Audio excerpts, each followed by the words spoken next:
deh. Bah. Nanti bila besar, kena ngalo. Bila adik dah besar nanti, ayo nak boleh berpisah. Kita boleh naik sama-sama.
Mochi!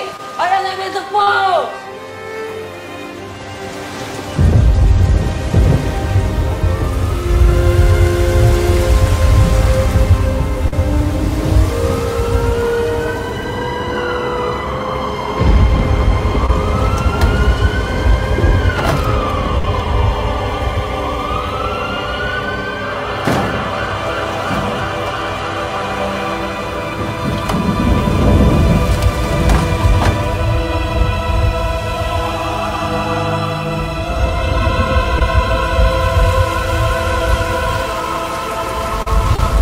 Kalau kena betul-betul jaga adik tu, kita ayuh tunggu tesek. Kalau ayah lambat, ayuh segan.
Rasa rindu tak terhingga, sebesar mana cintaku rasa, tapi ilahi lebih menyayangi. Apa masalahnya? Diki dengan Mimi kita tahu mak wajib ke? Alung dengan ngok. Kita bui ke siapa-siapa jaga? Siapa-siapa tu, siapa dia habis lo. Hamba royak awal-awal lah, hamba tak boleh nak jaga belakang ni. Kalau setakat Mimi sorang tu bolehlah aku jaga. Tak ada masalah. Tapi pokok demo ni kena atau piti tidak boleh buat belanja. Budak-budak ni anak saudara kita. Bukan orang lain.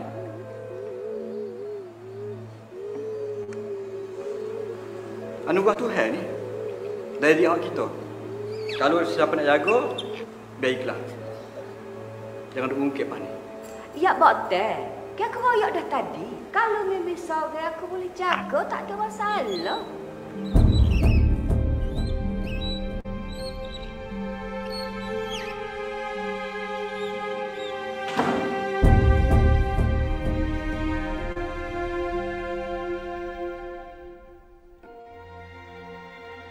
Lama lagi kau ni?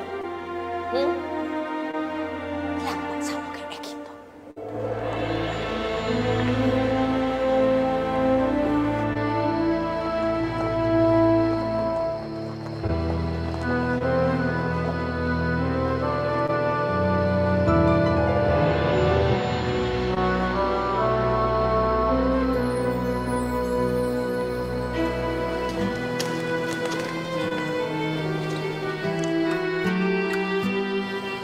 Terima kasih, Yasu.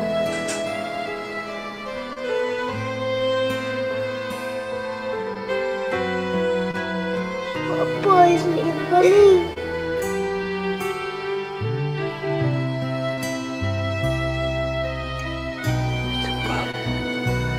Saya nak buat itu. Sebesar mana cintaku rasa, tapi ilahi lebih menyayangi. Namun ku redha kerana berbangga di kurnia menjadi anakmu.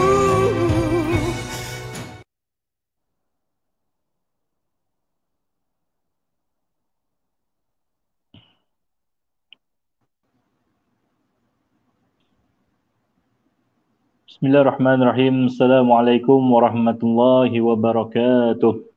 Alhamdulillah. Alhamdulillahirabbil alamin wassalatu wassalamu ala asyrafil anbiya'i wal mursalin sayyidina wa maulana Muhammadin wa ala alihi wa sahbihi ajma'in. Qala rabbi sadri wa yassir li amri wahlul 'uqdatam min lisani yafqahu qawli, amma ba'd.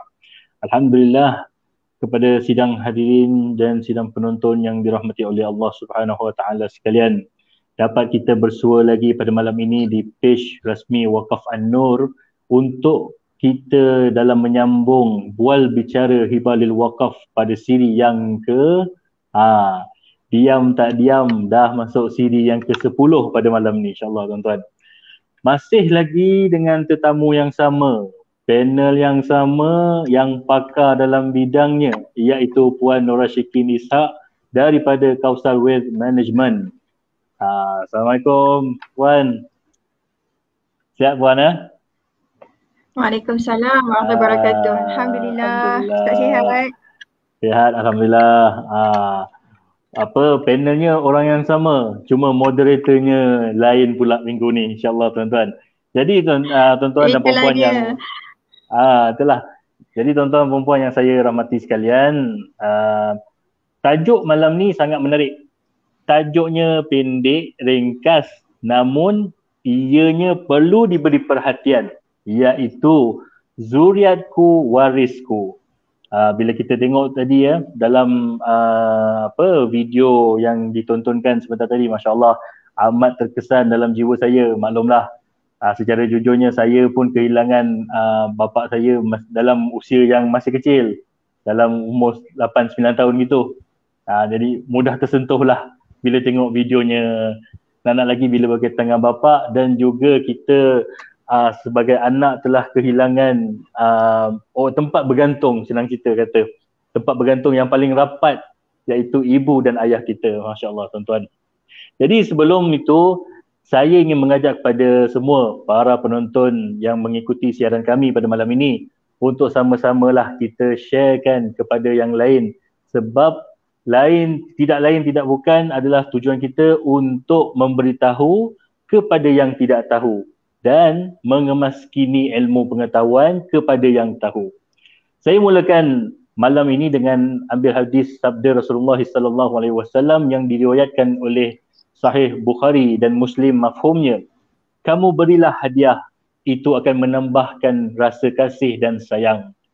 Tajuk kita masih dalam membahaskan tentang hibah lil waqaf, dan kita masih lagi dalam usaha memberi kefahaman kepada masyarakat di luar sana tentang kaedah-kaedah pengurusan harta. Dan kami khususnya di peringkat Waqaf An-Nur Corporation Berhad akan terus menjayakan usaha ini agar dari sudut kefahaman, dari sudut kesedaran, semuanya terpanggil untuk mengambil berat tentang pengurusan harta. Jadi sebagai permulaan kita pada malam ini, kita bahaskan pada malam ini iaitu zuriatku warisku. Bila tengok pada tajuk ni tuan-tuan dan puan-puan sekalian ya, automatik lah fokusnya kita dah tahu ke anak kita. Jadi puan, sebagai permulaan orang kata first round, boleh tak puan jelaskan kepada kami iaitu sumber rujukan yang terdapat dalam Al-Quran tentang zuriat yang mewarisi pusaka. Jadi puan, saya persilakan. Baik, terima kasih Ustaz. Bismillahirrahmanirrahim. Alhamdulillahirrabbilalamin. Wassalatu wassalamu ala asyrafil anbiya wal mursalin wa ala alihi wa sahbihi ajma'in. Alhamdulillah kita kembali lagi Ustaz dalam yang ke-10 hibah lil wakaf. Jadi insyaAllah pada malam ini kita akan membicarakan spesifik tajuknya adalah tentang zuriatku warisku. Jadilah kalau kita tengok kat sini, saya yakinlah kalau penonton-penonton di luar sana, kalau kita lah orang Islam ini bercakap tentang surah perwarisan. Jadi surah perwarisan ni kat mana kita nak cari kalau dalam Al-Qurannya, kita boleh merujuk kepada surah An-Nisa iaitu ayat 11, ayat 12 dan ayat 176. Jadi pada malam ini fokus kita adalah kepada surah yang ke-11 iaitu berkaitan dengan pembahagian faraid bagi anak. Jadi izinkan saya untuk membacakan tafsirnya ya. Allah mensyariatkan bagimu tentang pembahagian pusaka anak-anakmu iaitu bahagian seorang anak lelaki sama dengan bahagian dua orang anak perempuan. Dan jika anak itu semuanya perempuan lebih dari dua, maka bagi mereka 2/3 dari harta yang ditinggalkan. Dan jika anak perempuan itu seorang sahaja, maka ia memperolehi separuh harta.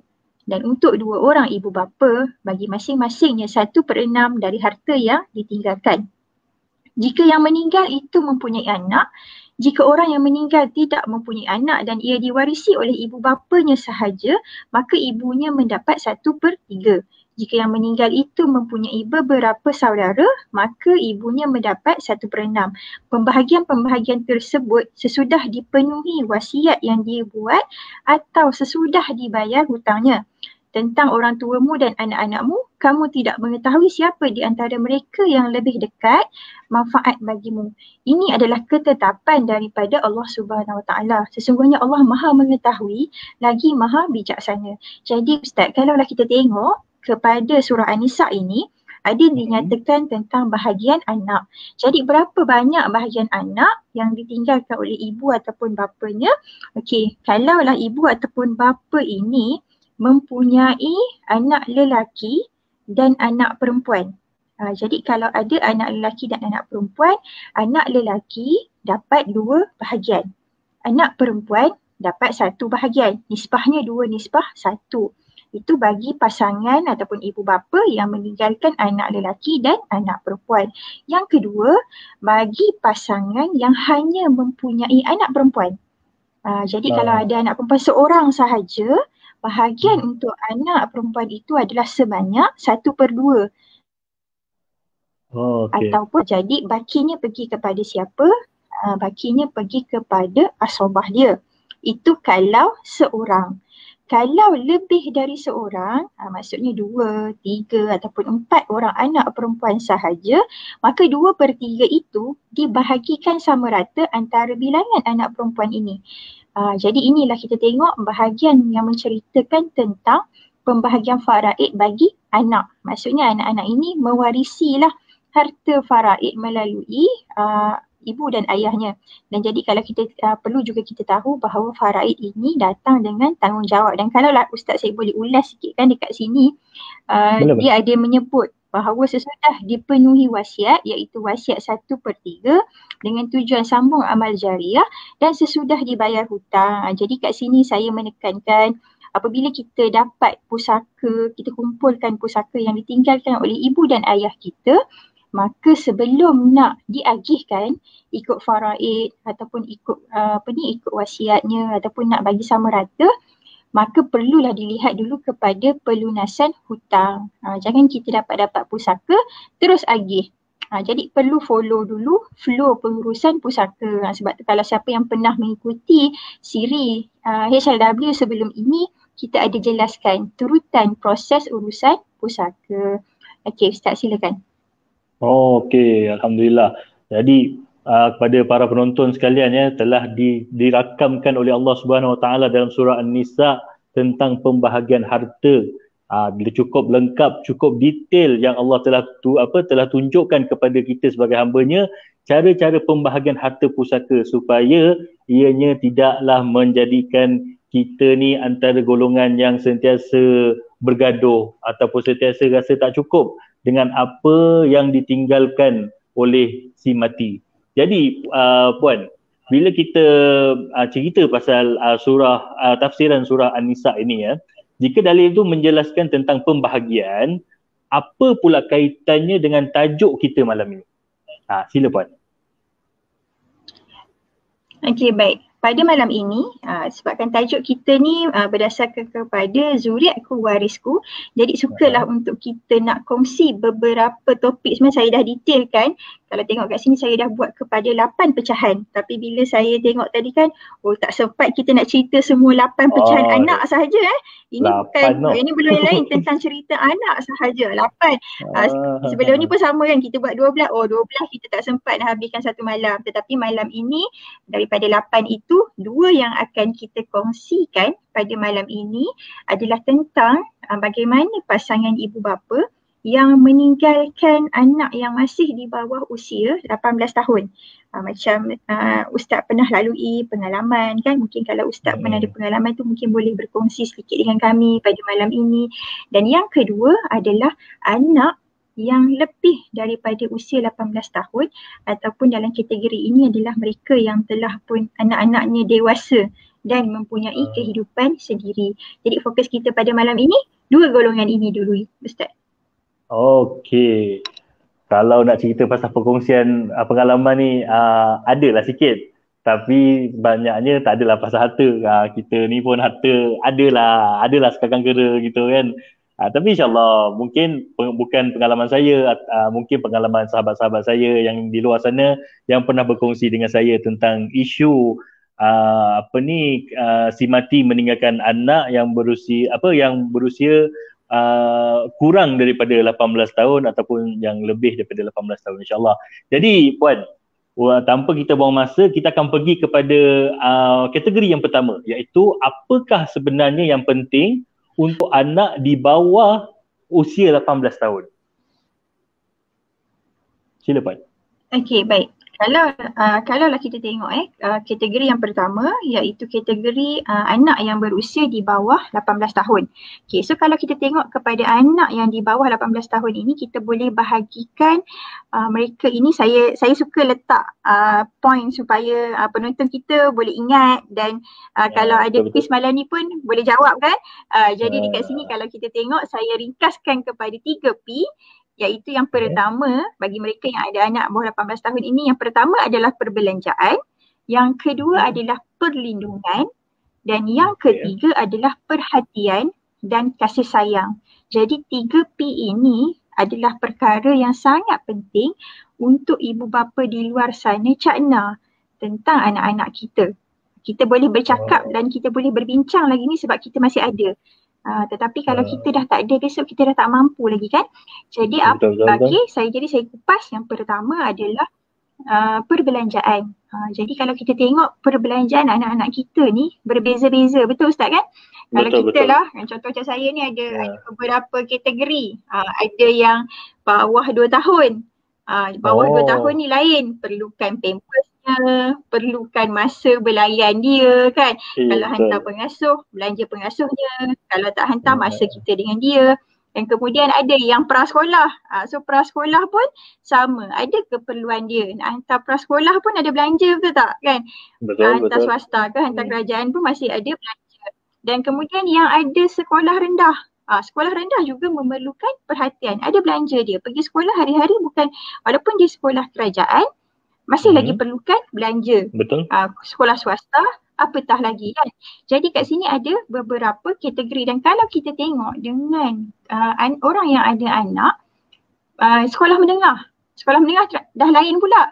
Dengan yuran tuitionnya, dengan transportationnya, dengan belanja nak buat aktiviti sekolahnya. Jadi kat sini ada pelbagai betul, belanja makan. Anak yang besar ni lagi lah kan. Dia ada pula dia punya specialty dia kan. Nak itu, nak ini, ada yang nak handphone lah. Jadi kat situ ada keperluan-keperluan yang perlu dalam nak membesarkan anak-anak di bawah 18 tahun. Jadi kita memang fokus kepada situ tentang perbelanjaan anak-anak kita. Dan yang kedua adalah tentang perlindungan. So perlindungan ni apa? Perlindungan ni adalah tentang tempat tinggal, tentang perubatan mereka. Dan yang ketiga adalah perhatian dan kasih sayang. Sekarang kita boleh cakap sebab kita masih ada. Tetapi andainya kita pergi, contohlah macam video yang kita tengok tadi kan, siapakah agak-agaknya lah kalau lah malam ni, kita tidur malam ni, esok kita tak bangun dah. Kita bangun-bangun tu kita dah duduk 7 kaki kat dalam. Pernah tak kita terfikir siapa yang akan ambil alih tugas membesarkan anak-anak kita ini? Ini perkara yang kita perlu beri perhatian. Jadi di sini saya cuba untuk mengupas ibu ayah di luar sana, saya yakin mendengar pada malam ini. Cuba kita tengok yang pertama. Yang pertama adalah tentang perbelanjaan. Apabila kita sebut tentang perbelanjaan, cuba kita tengok anak-anak kita lah saya rasa Ustaz pun sama. Kita yang ada anak masih bawah umur ni, kita tengah membina karier. Kita sedang mengumpul harta. Kan? Kita sedang mengumpul harta. Jadi ada masa kadang-kadang tunai kita, adakah tunai kita banyak, adakah tunai kita tu mungkin kadang-kadang cukup-cukup. Betul Ustaz kan? So jadi kita tengok, kalaulah kita pergi, adakah simpanan kita itu mencukupi untuk ditinggalkan dan anak-anak itu untuk survive? Kalau kita tengok tidak cukup, maka kita perlulah cari solusi bagaimana kita nak selesaikan.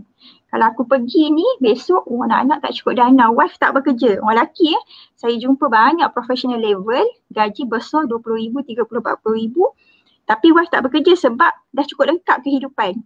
Tetapi bila meninggal, masa itulah ibaratnya jatuh di timpa tangga. Wife tak pernah bekerja, nak cari, nak sesuaikan dengan kehidupan baru susah. So itu adalah perkara-perkara yang kita perlu beri perhatian. Jadi salah satu, bagaimana kita nak cover untuk perbelanjaan ini.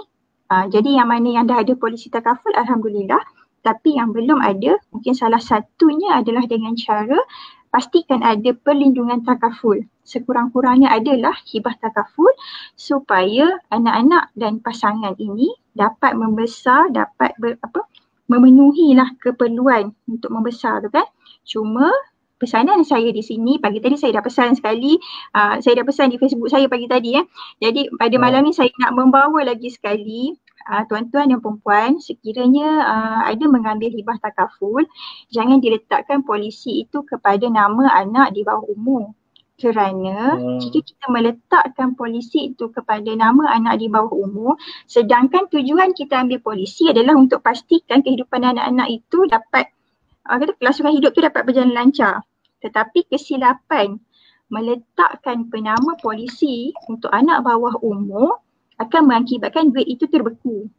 Jadi kalau nak letaklah nama pasangan sebagai pemegang amanah. Itu adalah solusi yang pertama. Dan solusi yang kedua, mungkin kalau ada yang direzekikan lebih rezekinya, polisi 1 juta, ada yang 500,000, boleh juga melantik syarikat amanah seperti Wasiat Syok Berhad ataupun mana-mana syarikat amanah yang lain untuk menjadi pemegang amanah. So kalau yang jenis letak kepada syarikat amanah ini, satu kelebihannya adalah hasrat pemilik polisi tadi memang akan terlaksana sebab syarikat amanah dia tak boleh pecah amanah. Jadi arahan tu memang akan diagihkan ikut hasrat. Maksudnya dah tahulah keperluan anak tu apa kan, dan duit tu dia tak akan habis sekaligus. Contohlah, katalah kita ada polisi hibah takaful 1 juta. 1 juta, kira-kira expenses anak 50,000. Jadi syarikat keluarkan 50,000. Baki lagi 950,000 tu syarikat akan simpan semula dalam akaun amanah anak tadi. Dan dia akan dilaburkan semula. Jadi ada keuntungan kan tahun depan. Jadi duit tu akan bertahan lama lah. compare dengan Ustaz, kalau katalah dapat selepuk hasrat ni memang nak bagi pada anak, tiba-tiba kan bayi jual kapek datang jumpa wife. Oh ni baru meninggal suami.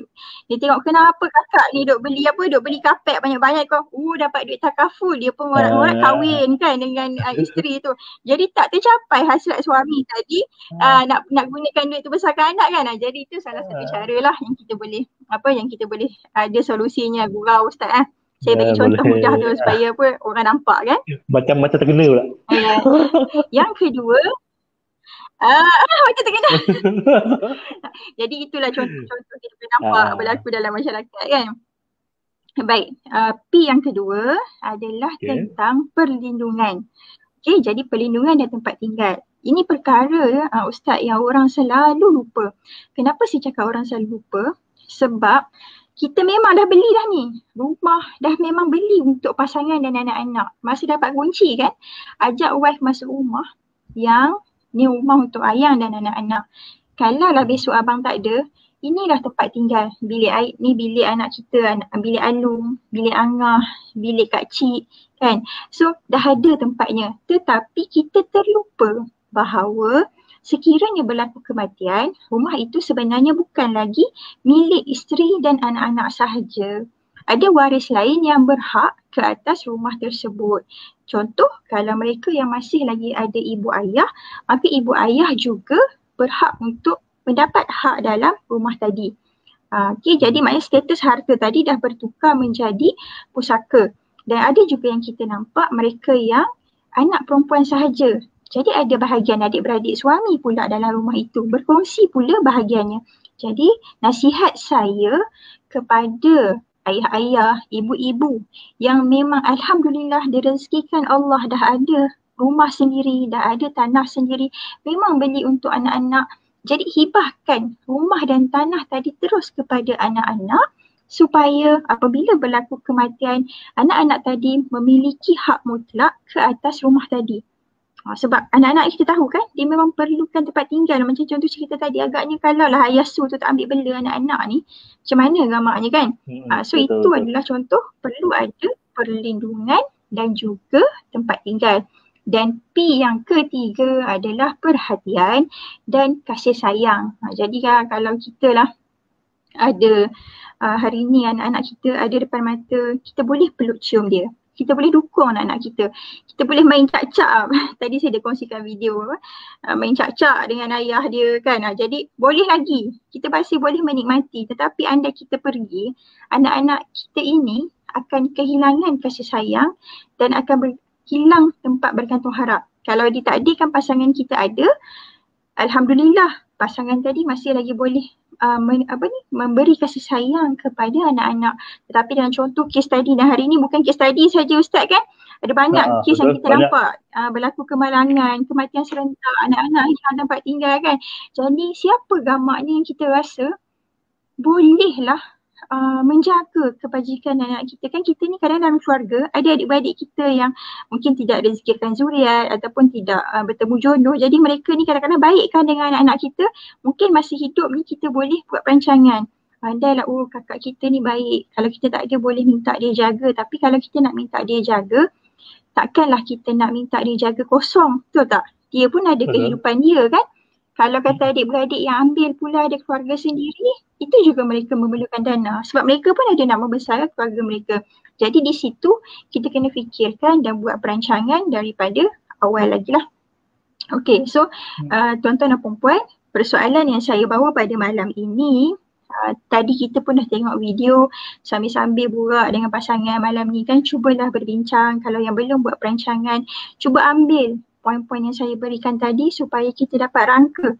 Oh ni kalau yang tak ada, cukup tak gaji bulanan, cukup tak pencen kan, rumah ni okey tak, macam mana siapa dapat rumah ni. Jadi penting untuk kita buat perancangan daripada situ. Silakan Ustaz. Okey, jadi bila Puan Rashikin telah berkongsi tentang 3P tadi puan-puan dan tuan-tuan yang sedang menonton sekarang berkaitan dengan perbelanjaan, dengan perlindungan dan perhatian. Bila kita cerita pasal perbelanjaan ni memang tak dinafikan, terutama sekali dengan musim-musim COVID sekarang ni ataupun dengan erti kata lain zaman yang serba apa nak kata dengan serba mencabar. Serba mencabar dan semuanya memerlukan duit. Walaupun duit bukan adalah segala-galanya, tapi semuanya memerlukan duit. Untuk menyara anak, untuk kita nak berkembangkan bisnes boleh, tapi takkanlah untuk kita tinggalkan sedikit sebahagian harta kita kepada waris kita, iaitu zuriat kita sendiri, supaya mereka tidaklah hidup bergelimpangan selepas kita meninggal. Jadi bila cerita pasal perlindungan ni pula ya tuan-tuan dan puan-puan, ini jujurlah saya cakap pengalaman sendiri, walaupun masa tu saya kecil lagi, lebih kurang dalam 8-9 tahun. Alhamdulillah lah, disebabkan saya ni adik-beradik 9, saya nombor 8. Masa tu si Mati meninggalkan yang atas 18, bawah 18 pun ada. Cumanya Alhamdulillah walaupun telah berlalu masa tu, Alhamdulillah adik-beradik saya semuanya bolehlah kita dapat sepakat supaya sama-samalah menjaga, sebab apa, maknya masih ada. Cuma bila saya bila tengok balik pada video tadi, iaitu kematian secara serentak, iaitu pasangannya, ibu dan bapanya telah meninggal serentak, Masya-Allah. Kat mana masa tu tuan-tuan dan puan-puan? Cuba kita fikirkan sejenak, cuba kita letakkan diri kita di tempat anak-anak yang kecil tu. Masa tu kita dalam situasi itu, kita dalam usia yang kecil, macam mana kita nak menghadapi benda itu, sebab kan situasi itu adalah sepatutnya dihadapi oleh orang yang dewasa, tetapi dihadapkan kepada mereka yang masih berusia bawah 18 tahun dan masih tidak berkemampuan. Jadi dan seterusnya, yang ini paling penting dalam masyarakat kita sekarang tuan-tuan dan puan-puan, iaitu berkaitan tentang P yang ketiga, iaitu perhatian dan kasih sayang. Ini memang tak dinafikan, terutama zaman-zaman sekarang, zaman yang serba mencabar ini, di mana anak-anak kecil kita perlulah kita fokus dan beri perhatian kepada mereka supaya kita dapat melahirkan generasi yang lebih berakhlak mulia. Tapi malangnya di kalangan kanak-kanak yang berada pada situasi ini, mereka lebih cenderung kepada keadaan terbiar di luar sana, pergi berjalan ke mana-mana. Itu saya pun tak nafikan, memang banyak sangat masalah tentang perhatian dan kasih sayang. Jadi bila kedua-dua ibu bapa dah tak ada, mana nak pergi? Jumpalah pakcik dengan makciknya. Samalah masa saya belajar dulu, kita pun jealous lah, jujurlah cakap. Bila tengok kawan-kawan ada ayah lagi, kita dah tak ada ayah. Kita tumpanglah kasih sayang bapa mereka. Kita anggaplah dia, bapa mereka tu sebagai bapa kita, dapatlah rasa sekelumit perasaan kasih sayang daripada seorang bapa kepada seorang anak. Masya-Allah tuan-tuan. Jadi bila kita dah cerita panjang lebar pasal anak di bawah 18 tahun ni ya puan, jadi kita teruskan pula kepada soalan yang seterusnya, iaitu macam mana pula atau bagaimana dengan situasi anak yang lebih daripada umur 18 tahun ni puan. Silakan puan. Okey, baik Ustaz. Kalau kita tengok tadi, yang bawah 18 ni dia lebih kepada perlukan 3P, iaitu belanja, dia punya perlindungan dan juga dia punya perhatian. Yang ni yang kecil Tapi yang besar, yang besar ni apa pula situasi yang berlaku? Malam tadi kami baru saja berbincang, kami dapat satu kes yang arwah ayahnya meninggalkan rumah yang bernilai lebih 3 juta. Bernilaikan rumah lebih 3 juta dan kemudiannya si abang tak naklah berbicara dengan adik-beradik yang lain dan tak naklah keluar daripada rumah tersebut. Sedangkan adik-beradik yang lain juga telah ada hak ke atas rumah itu. Jadi kisah ini kalau kita tengok, kalau kita rasa macam orang anak bawah 18 penting untuk buat perancangan. Tetapi kalau kita rasa macam tak apalah, anak dah besar, tak payahlah nak buat perancangan, pandai-pandailah dia orang nanti. Ini juga sebenarnya akan menjadi isu. Kenapa dia jadi isu ataupun jadi perebutan ni? Saya simplifykan juga, sama macam tadi, 3P juga, tetapi 3P yang berbeza. Apakah 3P itu? Yang pertama adalah pride ataupun dia rasa megah kan? Kemegahan.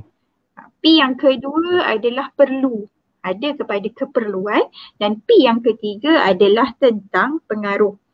Okey, jadi saya kupas satu persatu tentang pride ini ataupun kemegahan ini dengan harta. Hari ini Ustaz kan kalau kita tengok terutama dalam kehidupan kita lah kan yang ada dengan social medianya kan, dia menjadi kalau siapa banyak harta, orang itulah yang akan menjadi influencer ataupun menjadi pengaruh di kalangan masyarakat, betul kan? Bila betul. Kita tengok ada rumah besar, kereta besar, ada kadang-kadang isteri pun besar tu, imam kan, ustaz kan, jadi dia rasa macam dia jadi kemegahan. Jadi samalah juga dengan harta, dia ada simbol kekayaan dekat situ menyebabkan orang bermegah-megah. Dan apabila tengok macam ni, mungkin pada awal kehidupan anak-anak ni dia membina kehidupan sendiri. Ada juga yang kami jumpa ibu ayah ni walaupun mereka ini berharta banyak tetapi mereka tidak memanjakan anak-anak dengan harta. Mereka menyuruh anak-anak ini cari harta sendiri. Tapi ada satu pula dia akan ada rasa timbul kat situ, tak apa, tunggu ayah mati, dia ada kat situ pula tau. Terutamanya bila berlaku pula mungkin yang sulung tu lelaki, jadi dia rasa macam dia yang berhak menentukan semua, macam kes yang kami dapat semalam lah, macam tu lah dia rasa macam dia sulung, dia lelaki, orang lain tak boleh masuk campur, rumah tu dia punya kan. Jadi dia bermegah dengan harta. Tiba-tiba dapat pula harta pusaka macam tu kan, 3 rumah saja baru 3-4 juta. Belum lagi AXC yang dah diambil, dah tutup akaun ni Ustaz. Jadi inilah perkara yang kita nampak harta itu menjadi kemegahan. So dia boleh tengok, ni ayah saya kaya, ataupun kadang-kadang orang tak tahu pun ayah dia kaya sebab dia dah biasa hidup biasa. Tiba-tiba dapat harta, dia boleh tunjuk kat kawan-kawan dia kan. Tengok, dah jadi kaya sekarang. Jadi dia ada kemegahan dengan harta itu. Jadi itu menyebabkan menjadi perebutan di kalangan adik-beradik yang tak dapat pula dia kan. So itu yang menyebabkan berlakunya pergaduhan dan perebutan harta di kalangan anak-anak yang telah pun meningkat umur. Okey, yang kedua adalah perlu. Kalaulah kita tengok sebenarnya anak-anak yang sudah mendirikan rumah tangga ataupun yang dah besar ni, mereka juga ada keperluan mereka sendiri. Kalaulah kita tengok dalam situasi COVID-19 sekarang ni kan, mungkin sebelum ni kerja bagus kan, katalah kerja dalam industri pelancongan, kerja dalam industri penerbangan yang kita tengok terjejas teruk hari ni kan, gajinya besar. Semuanya terkesan. Ya, semua orang terkesan. Tapi dia kata tak apalah, kerja saya dah bagus, ayah tak nak bagi harta pun saya tak kisah. Tok jadi COVID ni, tiba-tiba ayah meninggal. Jadi rasa macam perlu ni, kalau dapat ni boleh cover gaji setahun kan. So dia at least dia boleh rehat dulu sementara nak dapat pekerjaan baru kan. Jadi kat situ kita tengok ada keperluan. Dan kalaulah kita kata tak terjadi COVID ini sekalipun, setiap orang ada wishlist masing-masing. Betul tak Ustaz? Kita mesti rasa macam 5 tahun lagi kita nak beli rumah besar sikit, 5 tahun lagi kita nak tukar kereta besar sikit, anak-anak dah makin bertambah kan. Jadi kita ada wishlist masing-masing kan. Jadi kat sini kita tengok tiba-tiba dapat harta pusaka. Kita rasa macam sebenarnya ada lagi orang lebih memerlukan daripada kita. Contohlah dalam adik-beradik kita kan, mungkin ada adik yang kehilangan suami ataupun yang dia kerjanya kurang bagus sikit. Jadi kita rasa macam tak apalah, bagi je lah dekat dia kan. Tapi disebabkan kita ada keperluan nak memenuhi kehendak kita tu, sebab kita ni manusia biasa kan, kita bukan malaikat kan. Yalah adik tu dapat sikit, kita ambil lah hak kita, bukan berdosa pun, hak kita kan. Jadi dia akan ada rasa keperluan dekat situ untuk dia mengambil harta itu. Dan yang ketiga adalah tentang pengaruh. Inilah kes yang banyak berlaku dan kami pun kadang-kadang bila dapat kes macam ni, kita terfikirlah kan, kenapa agaknya, dan bila kita sidik-sidik, okey, rupanya dia ada perkara lain di belakang. Kita panggil ni penasihat 25% kan, kalau ingat cerita Tiga Abdul, kalau Imam Syafi'i dia sukalah bawa cerita Tiga Abdul ni kan. So ni ada unsur pengaruh di situ. Jadi kalau kita tengok, bagi mereka yang ada dah anak yang lebih 18 tahun yang dah berkahwin ni, ada rumah tangga sendiri, kadang-kadang hubungan antara adik-beradik mereka ni rapat. Tetapi bila berkahwin, ada yang mungkin tak berapa rapat kan. Dan bila berlaku kematian, masa tu semua berkumpul. So berkumpul biasalah, kalau SOP di wasiat shop ni, bila kita buat kutubah pusaka, bukan waris tak boleh masuk. Maksudnya apa? Kalau pasangannya tak boleh masuk.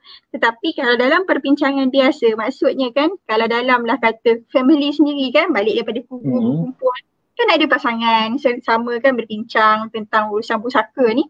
Jadi katalah si abang kata, oh barang kemah mak ni banyak. So adik-beradik perempuan pun ramai. Tak apalah, kami nak buat apa orang lelaki, pakai mah dosa kan. Jadi adik-adik perempuan ambil lah. Jadi isterinya mendengar. Balik rumah malam tu kita, bang, gelang tu kan kalau saya pakai cantik tau bang. Esok abang minta balik adik. Kan abang boleh dapat tu sebenarnya. Walaupun abang tak boleh pakai, tapi abang jangan lupa saya boleh pakai. Kan jadi kat situ ada apa? Ada pengaruh. Besoknya bila abang pula pergi minta dekat si adik, mulalah. Kan dia dah mula berbalah mulut kat situ, dia dah mula bergaduh adik-beradik kan. So itu antara perkara-perkara yang kita nampak boleh menyumbang kepada pergaduhan ataupun kita kata pergaduhan ataupun perbalahan lah ya di kalangan anak-anak yang sudah berusia.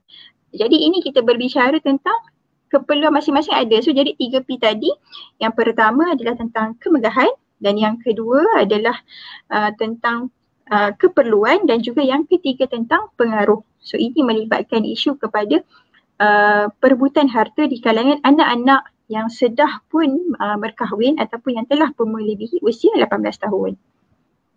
Okey puan. Macam gitulah keterangannya tuan-tuan dan puan-puan yang sedang menonton. Bila diceritakan tentang anak yang ditinggalkan berusia lebih 18 tahun, ada 3 juga P. Kena ingat, iaitu pride, perlu dan pengaruh. Masya Allah. Kemegahannya tuan-tuan dan puan-puan memang tak dinafikan, iaitu harta ni boleh dijadikan sebagai rezeki ataupun boleh dijadikan sebagai satu ujian kepada kita dalam kehidupan ini. Kalau kita pandai menguruskannya, alhamdulillah, bahagialah kita dunia akhirat. Kalau kita tersilap dalam menguruskannya, itu sendiri mau ingatlah. Jadi bila kita cerita pula pasal keperluan harta, memang tak dinafikan, terutama sekali dengan musim-musim pandemik sekarang ni, semuanya terkesan dan semuanya memerlukan, macam saya cakap tadi lah, semuanya memerlukan duit, walaupun duit bukanlah semuanya. Dan juga pengaruh. Ini memang orang kata apa, minta maaf cakaplah, boleh dikatakan memang sedang berleluasa jika ada satu-satu kematian yang berlaku di satu kawasan ataupun dalam sesebuah keluarga. Yang ini senang cerita, kebanyakannya yang lebih lebih take action ni orang yang bukan waris, orang yang bukan dari senang cerita dari susu galur waris tu tak ada kena-mengena langsung.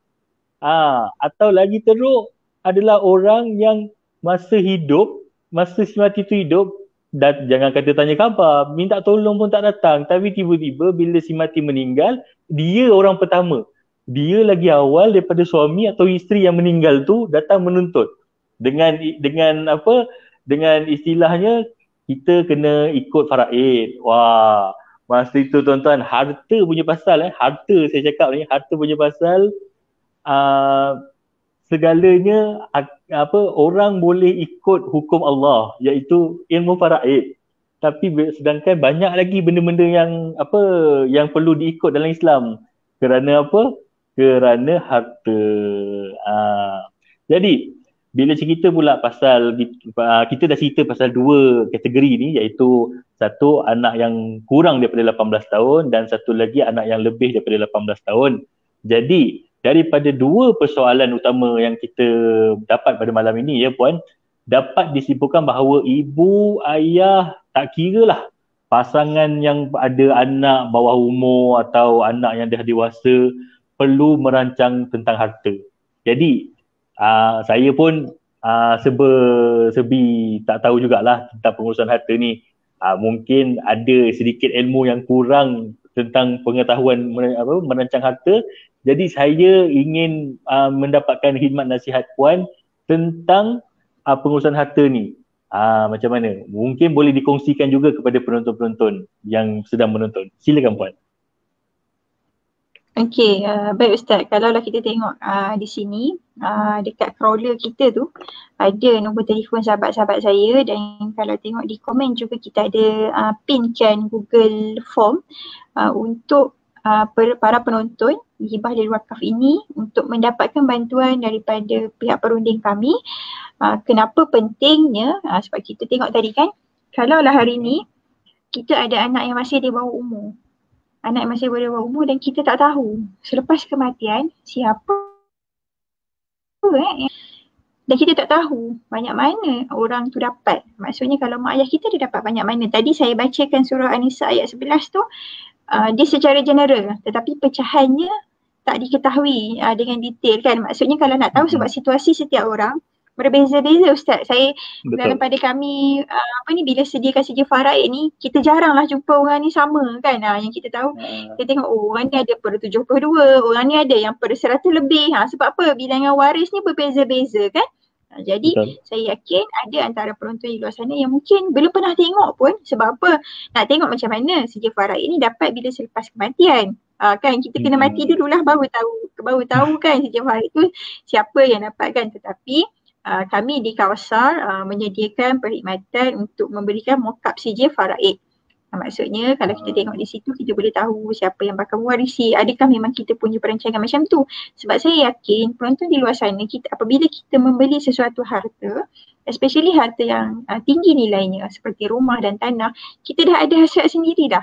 Kita ada yang nak bagi anak, kita ada yang nak bagi isteri, kita ada yang nak hadiah kepada anak buah kita yang mungkin terlantar. Kan ada anak-anak buah kadang ada yang kita sayang. Jadi kemampuan kita lebih, kita belikan untuk dia. Ni kalau tak ada nanti jadilah saham jariah kita. Dan kita juga ada hasrat untuk buat wakaf. Kan? Sebab apa hari ni kita ada platform Wakaf An-Nur. Jadi kita ada hasrat kita tersendiri. Jadi kadang-kadang realitinya apabila berlaku kematian, harta itu milik orang lain. Jadi kalau kita dapat tahu semasa hidup, sekurang-kurangnya kita ada peluang untuk merancang. Tapi jangan salah faham pula. Peluang bukanlah kita nak menidakkan faraid, tetapi kerana kita ada hasrat dan kita masih ada, maka kita berpeluang untuk merancang. Kalau dah berlaku kematian, memang kita tidak mampu lagi untuk merancang. Menangis-nangis lah Ustaz, ada yang kita jumpa kan, isteri suruh pergi dekat suami yang dah koma dekat hospital, suruh ambil cap jari, tolonglah saya ni anak perempuan seorang aja. Harta suami saya ada 10 juta. Ini kalau suami saya meninggal ni, berapa banyak adik-beradik dia dapat kan? Macam mana nak buat? Orang dah marad al-maut ataupun maradul maut, nak buat macam mana lagi? Tak boleh. Jadi kalau nak buat perancangan harta, buatlah masa tengah sihat, masa tak ada penyakit, apa semua ni, masa kita masih waras. So inilah, ambillah peluang. Maksudnya kalau ada yang mendengar ni, maksudnya masih lagi berpeluang lah kan nak buat perancangan, masih diberikan nafas oleh Allah. So ambil peluang untuk merancang.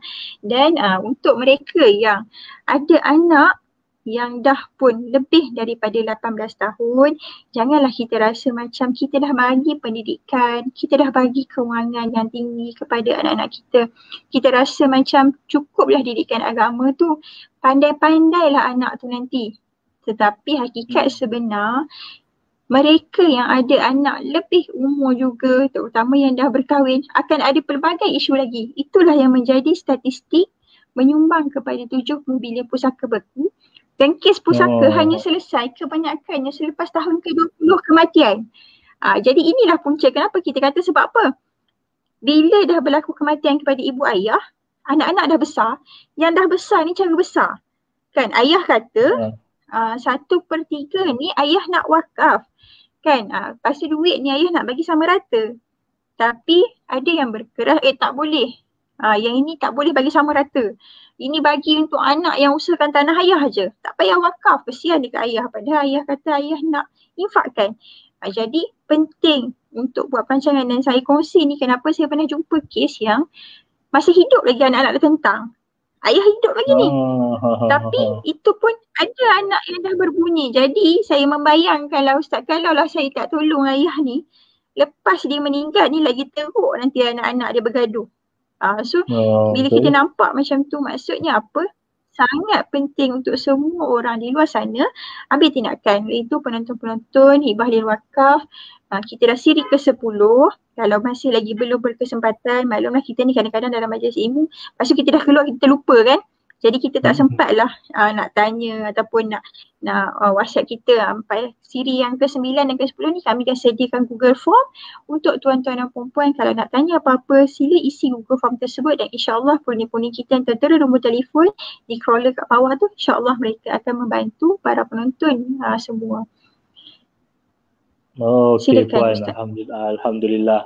Jadi tuan-tuan dan puan-puan yang sedang menonton dan sedang mengikuti kita di page Wakaf An-Nur ni secara live, saya ingin petik satu hadis yang diriwayatkan oleh Imam Bukhari dan Muslim.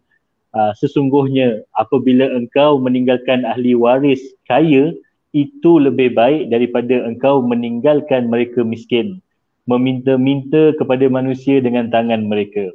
Jadi kita yang masih hidup, yang masih sihat walafiat ni, bolehlah kita berfikir secara waras untuk kita mulakan. Yang mana belum mula, inilah masanya.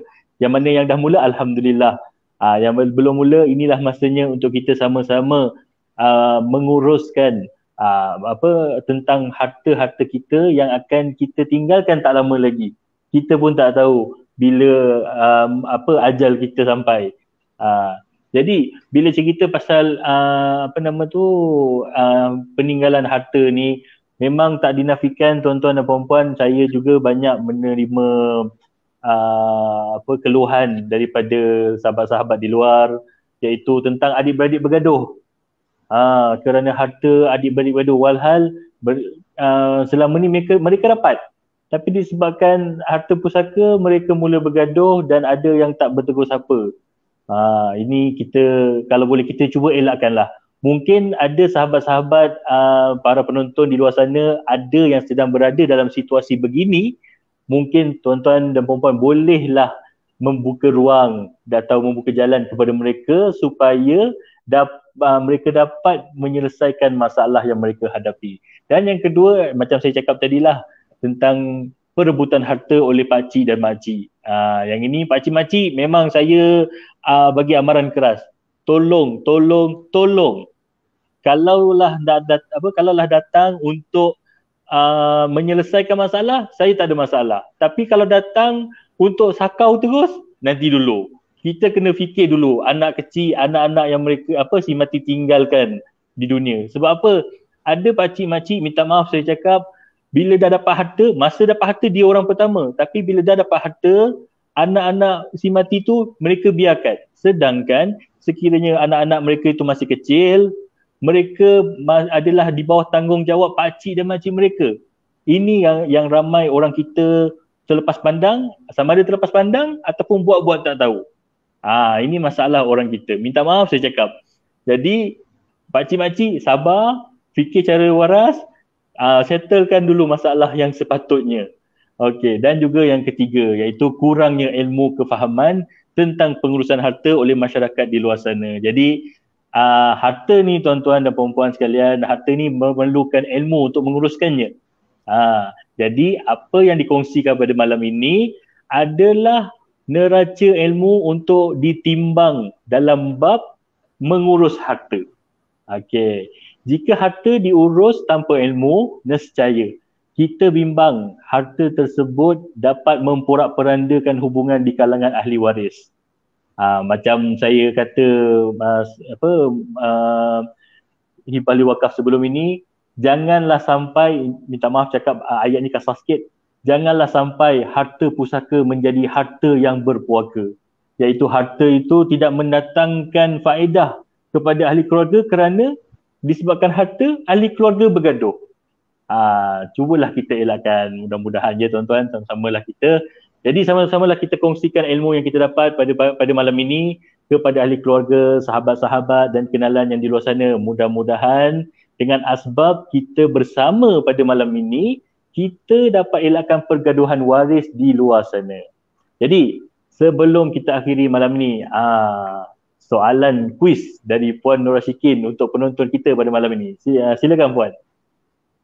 Itu dia. Orang wakaf An-Nur ni memang bermurah hati kan. Penonton-penonton semua akan dapat hadiah kan.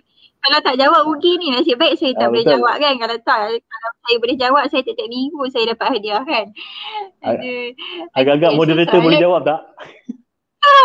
Itulah, moderator boleh jawab ke tak? Kalau boleh jawab, saya nak bagi takkan bocor, jawapan bocor kan. Okey, soalan kuis untuk minggu ini adalah, tadi saya ada bagi 3P untuk anak-anak yang, mereka yang ada anak di bawah 18 tahun. Dan yang kedua adalah 3P untuk mereka yang mempunyai anak yang telah pun melebihi 18 tahun. Jadi boleh tuliskan di ruangan komen apakah 3P yang pertama dan apakah 3P yang kedua. Jadi jawab, jangan tak jawab. Rugi ni, Wakaf An-Nur memang sangat bermurah hati dapat hadiah semua penonton-penonton Hibah Lil Wakaf ni kan. Okey, jadi tuan-tuan dan puan-puan yang sedang bersama kita secara langsung, bolehlah tuliskan jawapan apakah 3P untuk anak yang bawah 18 tahun dan 3P untuk anak di atas 18 tahun. Kalau lambat, saya yang jawab. Tapi tak tahulah hadiah dapat ke tidak. Kalau nak tahu hadiah dia, cubalah jawab.